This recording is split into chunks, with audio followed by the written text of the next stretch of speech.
செந்தில் பாலாஜி நிற்கக்கூடிய கோவை தெற்கில் 18 பேரை நிறுத்தியிருக்காங்களாம். 18 பேரும் கரூர் ஆளுங்களாம், செந்தில் பாலாஜி ஆளுங்களாம்.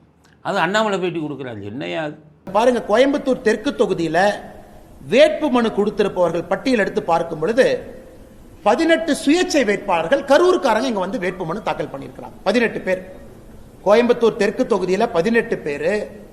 கரூரை சார்ந்தவர்கள் கோயம்புத்தூர் தெற்கு தொகுதியில் சுயேட்சை வேட்பாளர். என்ன வேலை உங்களுக்கு இங்க?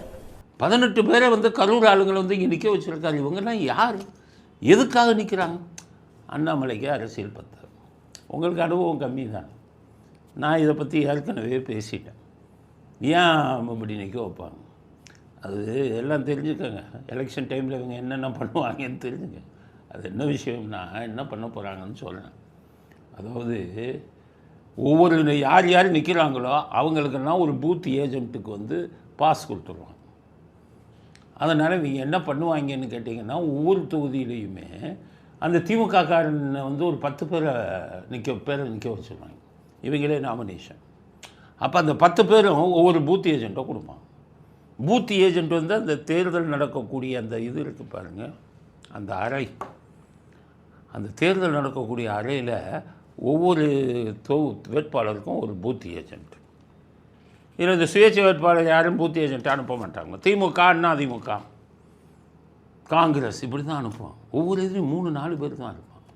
கருணாநிதி மாடல் கொண்டு வந்ததுக்கப்புறம் தேர்தல் அதிகாரியாக அசந்து போயிட்டாங்க. ஒரு தொகுதியில் வந்துக்கிட்டு 50 பேர் வந்து நிற்கிறான்.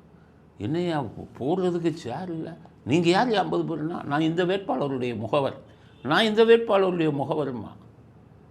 சரி, எதுக்கடா அவங்க உள்ள அனுப்புனாங்கன்னு புரியலை அவனுக்குமே. என்ன பண்ணாங்கன்னா, அவங்க 50 பேர் உள்ளே உட்காந்துக்குவான். இப்போ பார்த்தீங்கன்னா தான் கோவை தெற்கில் அந்த செந்தில் பாலாஜி தொகுதி நடக்குது. ஒவ்வொரு பூத்திலையும் பார்த்தீங்கன்னா அந்த 18 பேர் சொல்கிறாருல அண்ணாமலை யாருன்னு 18 பேர் வந்து உள்ளே உட்காருவான். திமுக காரனுக்கு தனியாக உட்காருவான்.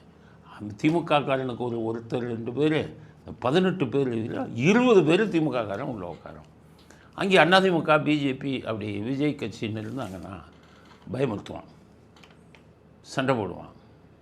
பேசும்போது வெளியில் உடனே ஆள் க்ளோஸ் பண்ணிடுறாம்மா, எந்திரிச்சு ஓடிடும்மா, இப்படியெல்லாம் சொல்லிட்டு எல்லாத்தையும் வரட்டுட்டு கள்ள ஓட்டு போடுவாங்க.